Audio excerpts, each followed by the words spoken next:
ನಮಸ್ಕಾರ ಸ್ನೇಹಿತರೆ, ನಮ್ಮ ಯೂಟ್ಯೂಬ್ ಚಾನಲ್ಗೆ ಸ್ವಾಗತ ಸುಸ್ವಾಗತ. ಸ್ನೇಹಿತರೆ, ಇವತ್ತಿನ ದಿವಸ ಜೋಳ ರೊಟ್ಟಿ ಮತ್ತು ಸಜ್ಜಿ ರೊಟ್ಟಿ ಮತ್ತು ಅದರದ ಚಪಾತಿ ಅನ್ನಕ್ಕೂ ಎಲ್ಲದಕ್ಕೂ ಸೂಪರ್ ಕಾಂಬಿನೇಷನ್ ಆಗಿರುವಂಥ ಬದನೆಕಾಯಿ ಪಲ್ಯ ಉತ್ತರ ಕರ್ನಾಟಕ ಸ್ಟೈಲ್ ಒಳಗೆ ಯಾವ ರೀತಿ ಬದನೆಕಾಯಿ ಪಲ್ಯ ಮಾಡ್ತಾರಂತ ಬರ್ರಿ ನೋಡೋಣಂತ. ಅದಕ್ಕಿಂತ ಮುಂಚೆ ನಮ್ಮ ಚಾನಲ್ಗೆ ಹೊಸದಾಗಿ ಬಂದರೆ ಮೊದಲು ಸಬ್ಸ್ಕ್ರೈಬ್ ಮಾಡಿರಿ ಮತ್ತು ವಿಡಿಯೋ ಏನೈತಿ ಆತ್ಮೀಯ ಸ್ನೇಹಿತರೆ ಶೇರ್ ಮಾಡಿ, ಲೈಕ್ ಮಾಡಿ, ಕಮೆಂಟ್ ಮಾಡಿರಿ. ಬರ್ರಿ ಬದನೆಕಾಯಿ ಪಲ್ಯ ನೋಡೋಣ.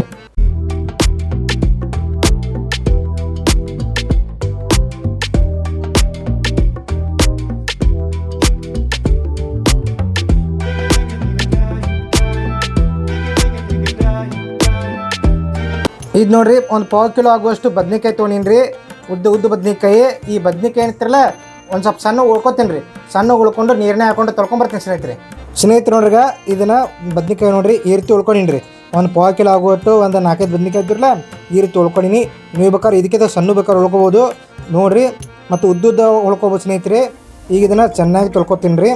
ಚೆನ್ನಾಗಿ ತೊಳ್ಕೊಂಡು ಒಂದು ಬುಟ್ಟಿ ಇಟ್ಕೊಂಡಿರಲ್ಲ ಸೈಡ ಅದನ್ನ ತೊಗೊತೀನಿ ರೀ. ಅದನ್ನು ಮತ್ತು ನೀರಿನಾಗ ಒಗಿಲ್ಲಂದ್ರೆ ಬದ್ನಿಕಾಯಿ ಕಪ್ ಆಗ್ತದೆ ಸ್ನೇಹಿತರೆ. ಅದಕ್ಕೆ ನೀರನ್ನೇ ಒಗಿಬೇಕು. ಉಳ್ಕೊಂಡು ಇರ್ತಾರೆ ಬದ್ನಿಕಾಯಿ. ಒಂದು ಸ್ವಲ್ಪ ಸೈಡ ಒಂದು ಬುಟ್ಟಿ ಒಳಗೆ ನೀರು ಇಟ್ಕೊಳ್ಳೋದು. ನೀರನ್ನೇ ಉಳ್ಕೊಂಡು ಪೀಸ್ಗಳು ಐತಿ ಈ ರೀತಿ ಬದ್ನಿಕಾಯಿ ಪೀಸ್ಗಳನ್ನ ಅದ್ರ ನೀರನ್ನೇ ಹಾಕ್ಬೋದು ಸ್ನೇಹಿತರೆ. ಈಗ ನೋಡಿರಿ ತೊಗೊತೀನಿ ನೋಡ್ರಿ ಒಟ್ಟು ಎಲ್ಲ.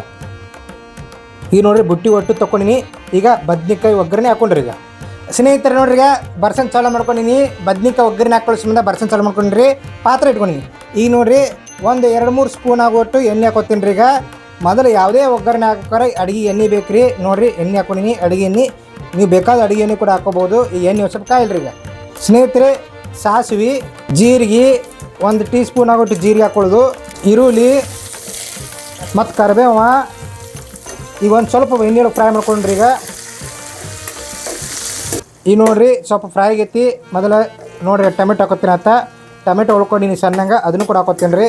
ಈಗ ಚೆನ್ನಾಗಿ ಮಿಕ್ಸ್ ಮಾಡ್ಕೊಂಡು ಸ್ನೇಹಿತರೆ. ಇದನ್ನೀಗ ಈ ಅಡುಗೆಗೆ ಯಾವಾಗಲೂ ಒಗ್ಗರಣೆ ಇದ್ರೆ ಅಡುಗೆ ತುಂಬ ಚೆನ್ನಾಗಿರ್ತೈತಿ. ಪಲ್ಯ ಸ್ವಲ್ಪ ರುಚಿಕರವಾಗಿರ್ಬೇಕಂದ್ರೆ ಈ ರೀತಿ ಒಗ್ಗರಣೆ ಇರ್ಬೇಕು ಸ್ನೇಹಿತರೆ. ಒಂದು ಚಿಟಿಕೆ ಅರಿಶಿನ ಪುಡಿ ಹಾಕ್ತೀನಿ ರೀ. ಮಿಕ್ಸ್ ಮಾಡ್ಕೊಂಡ್ರೆ ಅರಿಶಿನ ಪುಡಿ ಹಾಕಿದ್ಬೇಕಾ ಮನೆಯಲ್ಲೇ ತಯಾರಿಸಿರೋಂಥ ಮಸಾಲೆ ಖಾರ ಸ್ನೇಹಿತರೆ, ಅದನ್ನು ಕೂಡ ಹಾಕೋತೀನಿ.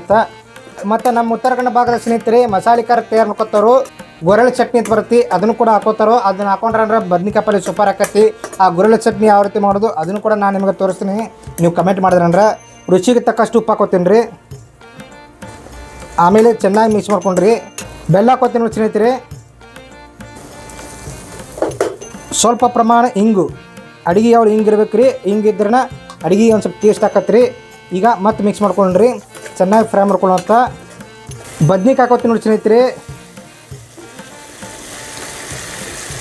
ಬದ್ನೆಕಾಯಿ ಏನಂತಾರ ಚೆನ್ನಾಗಿ ಮಿಕ್ಸ್ ಮಾಡ್ಕೊಂಡು ಈ ಒಗ್ಗರಣೆ ಎಲ್ಲ ಬದನೆಕಾಯಿ ಉಳ್ಕೊಂಡಿರೋ ಬದನೆಕಾಯಿಗೆ ಸಂಪೂರ್ಣ ಲೇಪನ ಆಗಬೇಕು. ಜೋಳ ರೊಟ್ಟಿ, ಚಪಾತಿ, ಸಜ್ಜಿ ರೊಟ್ಟಿ ಎಲ್ಲದಕ್ಕೂ ಸೂಪರ್ ಕಾಂಬಿನೇಷನ್ ಆಕತಿ. ಮತ್ತು ಅನ್ನ ಜೊತೆ ಕೂಡ ಸೂಪರ್ ಕಾಂಬಿನೇಷನ್ ಆಕತಿ. ರೈತರು ಸ್ನೇಹಿತರೆ ಹೊಲಕ್ಕೆ ಹೋಗ್ಬೇಕಾರೆ, ತೋಟಕ್ಕೆ ಹೋಗ್ಬೇಕಾರೆ ಈ ರೀತಿ ಬದ್ನಿಕಾಯಿ ಪಲ್ಯ ಮಾಡಿಕೊಂಡು ಒಂದು ಜೋಳ ರೊಟ್ಟಿ ಇಟ್ಕೊಂಡು ಜೋಳ ರೊಟ್ಟಿ ಬದ್ನಿಕಾಯಿ ಪಲ್ಯ ಬುತ್ತಿ ಕಟ್ಕೊಂಡು ಹೊಲಕ್ಕೆ ಹೋಗ್ತಾರೋ. ಮತ್ತು ಯಾವುದೇ ಹಬ್ಬ ಬರಲಿ, ಸಂಕ್ರಾಂತಿ ಬರಲಿ, ಯಾವುದೇ ಹಬ್ಬಕ್ಕೆ ಕೂಡ ಬದ್ನಿಕಾಯಿ ಪಲ್ಯ ಈ ರೀತಿ ಮಾಡಿಕೊಂಡಿರ್ತಾರೆ ಸ್ನೇಹಿತರೆ. ಈಗ ನೋಡಿರಿ ಕಡಲೆ ಬೀಜದ ಪುಡಿ, ಶೇಂಗಾ ಪುಡಿ ಚೆನ್ನಾಗಿ ಮಿಕ್ಸರ್ ಕಚ್ಕೊಂಡಿತ್ತ ಅದನ್ನು ಕೂಡ ಸ್ವಲ್ಪ ಹಾಕೋತೀನಿ ರೀ. ನೋಡಿರಿ ಎಷ್ಟು ಬೇಕು ಅಷ್ಟು ಪ್ರಮಾಣ ಹಾಕ್ಕೊಂಡು ಮತ್ತು ಮಿಕ್ಸ್ ಮಾಡ್ಕೊತೀನತ್ತ. ಶೇಂಗಾ ಪುಡಿ ನೋಡಿರಿ, ಇದು ಕಡಲೆ ಬೀಜ ಏನಂತಿಲ್ಲ, ಕಡಲೆ ಬೀಜ ಪುಡಿ ಮಿಕ್ಸರ್ ಕಚ್ಕೊಂಡು ಈ ರೀತಿ ಬದ್ನಿಕಾಯಿ ಪಲ್ಯಗೆ ಹಾಕೊಂಡ್ರೆ ಸೂಪರ್ ಆಗಿರ್ತಿ, ನೈಸ್ ಆಗಿರ್ತಿ. ಮತ್ತು ಶೇಂಗಾ ಪುಡಿ ಇದ್ರನ ಕಡಲೆ ಬೀಜದ ಪುಡಿ ಇದ್ರನ ಬದ್ನಿಕಾಯಿ ಪಲ್ಯ ಸ್ನೇಹಿತರೆ. ನೋಡಿರಿ ಎಷ್ಟು ನೈಸ್ ಆಯ್ತು. ಈಗ ಮಿಕ್ಸ್ ಮಾಡ್ಕೊತೀನಿ ಸಂಪೂರ್ಣವಾಗಿ. ಈಗ ನೋಡಿರಿ 1 ಗ್ಲಾಸ್ ಆಗೋಟ್ಟು ನೀರು ಹಾಕೋತೀನತ್ತ ಸ್ನೇಹಿತರೆ. ನೋಡ್ರಿ ಇನ್ನೊಂದು ಅರ್ಧ ಗ್ಲಾಸ್ ಆಗೋಟ್ಟು ನೀರು ಹಾಕೊಂಡಿನಿ. ಸ್ವಲ್ಪ ರಸಬಾಜಿ ಮಾಡ್ಕೊಂಡಿನಿ. ರಸಬಾಜಿ ಇದಕ್ಕೆ ಮಾಡ್ಕೊಂಡ್ರೆ ನಾವೀಗ ಅನ್ನದ ಜೊತೆನೂ ಆಗಿರ್ಬೇಕಂತಂದು ಅನ್ನದ ಜೊತೆ ಒಂದು ಸ್ವಲ್ಪ ರಸ ಇದ್ರೆ ಅನ್ನದ ಜೊತೆ ಅನುಕೂಲ ಆಕತ್ರಿ. ಅದ್ರ ಸಂಬಂಧ ಸ್ವಲ್ಪ ರಸ ಮಾಡ್ಕೊಂಡಿನಿ. ನೀವು ಬೇಕಾದ್ರೆ ಬೇಕಾದ್ರೆ ಮಾಡ್ಕೋಬೋದು. ಈಗ ನೋಡಿರಿ ಆಗಲೇ ಒಂದು ಸ್ವಲ್ಪ ಶೇಂಗಾ ಪುಡಿ ಉಳಿಸಿದ್ದೀನಲ್ಲ ಅದನ್ನು ಹಾಕೋತೀನತ್ತ. ಈಗ ಮತ್ತೊಂದು ಸ್ವಲ್ಪ ಮಿಕ್ಸ್ ಮಾಡ್ಕೊಂಡ್ರೆ ಅದನ್ನು. ಈಗ ನೋಡಿರಿ ಕೊತ್ತಂಬರಿ ಸೊಪ್ಪು ಉಳ್ಕೊಂಡು ಚೆನ್ನಾಗಿ ಅದನ್ನು ಕೂಡ ಹಾಕೋತೀನತ್ತ. ಮತ್ತು ಮಿಕ್ಸ್ ಮಾಡ್ಕೊಂಡ್ರಿ.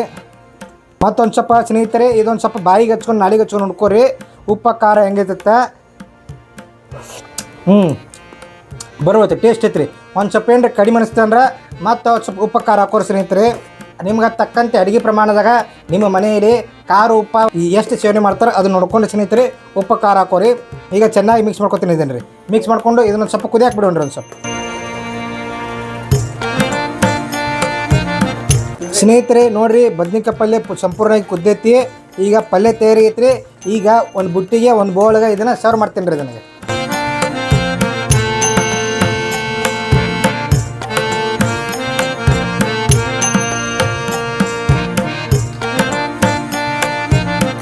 ಸ್ನೇಹಿತರೆ, ಉತ್ತರ ಕರ್ನಾಟಕದ ಬದ್ನಿಕಾಯಿ ಪಲ್ಯ ತಯಾರಾಗೈತ್ರಿ. ಈ ನೋಡ್ರಿಗ ಒಂದು ಕಡಕ್ ರೊಟ್ಟಿ ತೊಗೊಂಡಿನ್ರಿ.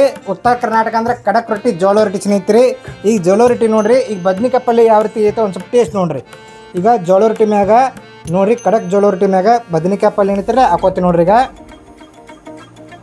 ಒಂದು ಸ್ವಲ್ಪ ರಸ ಹಾಕೋತೀನಿ ಅತ್ತ.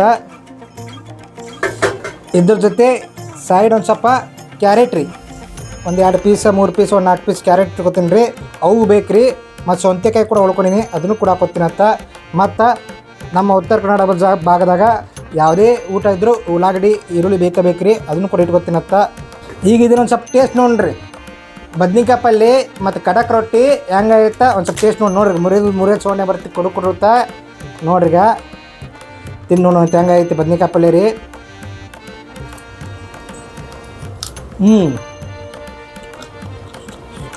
ಅದ್ರ ಜೊತೆ ಉಳ್ಳಾಗಡ್ಡಿ ಸೂಪರ್ ಆಗೈತೆ ರೀ. ಬಾಯಾಗ ನೋಡ್ರಿ ಒಗ್ಗರಣೆ ಹಂಗೆ ಬಾಯ ಬರತ್ತಿ. ಬದ್ನಿಕಾಯಿ ಪಲ್ಯನೂ ಕೂಡ ಮೆತ್ತಗೆ ಆಗಿತ್ತು ಸ್ನೇಹಿತರೆ.